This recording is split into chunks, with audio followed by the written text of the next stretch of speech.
What's going on, guys? Gaston right here, and I am in Zurich, Switzerland. I got to shoot with the Leica D Lux for a couple of days.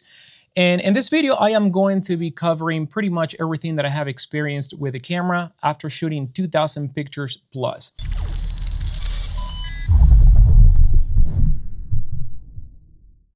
And I would like to thank my friends at the Leica store Zurich, Andreas, Carlos, and Steve for lending me this camera for this couple of days. Thank you so much. The guys are always super friendly. And if you want to go and check them out, if you're in Zurich, I'm going to list the link down below in the description. So the first thing that we're going to address is what actually stayed the same and what's different. The main thing is that this camera is going to feature the same core of the prior version with a micro four thirds sensor. It has a 21 megapixel resolution, but the actual lens only covers 17 megapixels, so usability of megapixel is going to be 17. Now the lens has actually remained the same, which is a 10.9 to 34 millimeters, which is an equivalent to 24 to 75 millimeters in full frame. Now the aperture, the widest aperture this lens is going to have is going to be f1.7, but as soon as you start zooming in, it's going to start going all the way to f2.8, which is going to cap when you have the lens, extended to its maximum, but it changes gradually as you change the lens. So even though it is an f1.7, you got to keep in mind that you are not going to get a lot of bokeh unless you are really, really close to the subject, because once again, it is a micro four thirds sensor. Now the lens has an aperture ring that goes all the way from f1.7 to f16, and it jumps in quarter steps increments. Now, speaking about the focus ring, this camera is going to have a very smooth focusing ring. Now, the camera is also going to have an aspect ratio, mechanical aspect ratio on the lens that you can actually use to toggle the different aspect ratios that this camera has available. Now, the lens is also going to have an autofocus switch, which it actually changes from manual focus, autofocus macro, and conventional autofocus. Now, when they gave me the camera, they gave it to me without a lens cap. So I asked, where's the lens cap? And they gave me this optional lens cap that you can actually get from the prior version. It actually fits in this camera. And this one is actually gonna auto close and open when you turn off or on the camera. Now, I don't know if Leica's gonna be including this cap when the camera gets released, but it would be really nice because it is convenient not having to deal with a cap on the lens. Now, in disclaimer, I gotta mention that this camera, when I picked it up, they told me that it has a prototype firmware. Now, what I'm taking about this is that they're still refining some of the features of the firmware, and perhaps we are going to see features that I wasn't able to test at this point.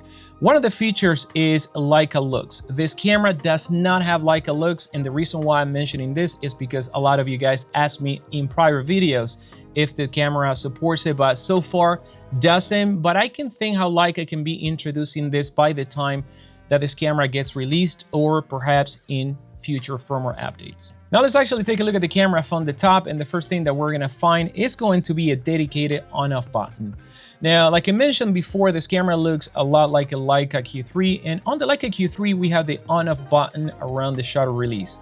Now this time instead we are going to have a zoom rocker, which I think is actually a better implementation for electronic zooming lenses like this camera has. Now let's talk about shutter speed, because we're going to find this conventional dial selector for the shutter speed, and this time in this version the shutter is going to go all the way to 1/2000 of a second. Now on the prior version, on the Mark 7, the shutter speed actually went up to 4000 of a second.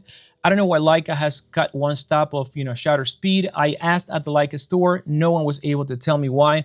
Perhaps there is a reason. Now this camera also has an electronic shutter, so if more light cutting is needed, you can always engage in that electronic shutter, and this could also happen automatically if you select it in the camera. Just like on the Leica Q3, we are going to have that multi-dial on the right-hand side, and this dial can be configured for a lot of things. For example, when shooting aperture priority, I configured it to be my exposure compensation, and it also has a button at the top. Once again, just like on the Leica Q3, and that one I assigned it to control my ISO. Now let's take a look at the back of the camera, and we are gonna find, once again, a fixed screen. Now I wish this camera actually had a tilt screen like the one on the Leica Q3, but this is not the case.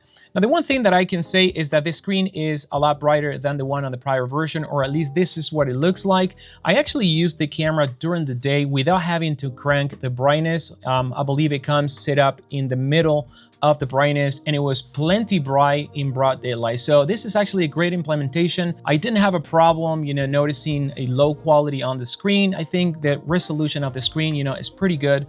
Now, this camera also has gone the same route with a button and dials as the Q3. They are going to be displaced on the right hand side. In my opinion, it's actually a really good implementation because it allows you to control the camera with your thumb. Now, the other thing that we're going to find, just like on the Leica Q3, are these two buttons right here. They actually come pre-configured to be the on-off toggle for the video or photo mode, and the other one to turn off the screen. And you can always configure them by simply depressing any buttons on the camera, and there the options are going to come up, and you can choose, the button to do whatever you want. Now, on the back of the camera, we also have an upgrade, in my opinion, and this is going to be the EVF. Now, this EVF is actually crystal clear. It is also really bright, and just like the screen, I was actually using this all day long in the middle of the brightness. It could also go brighter, but I think it was way too bright when I tried it. So when it comes to the EVF, a vast improvement.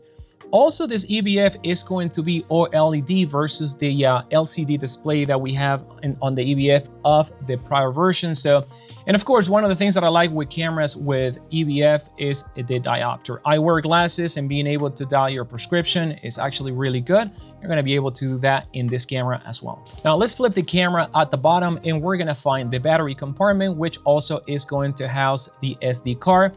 We're going to have the quarter mount screw, and also we're going to see the sticker that states that this camera has been manufactured in China, not in Germany.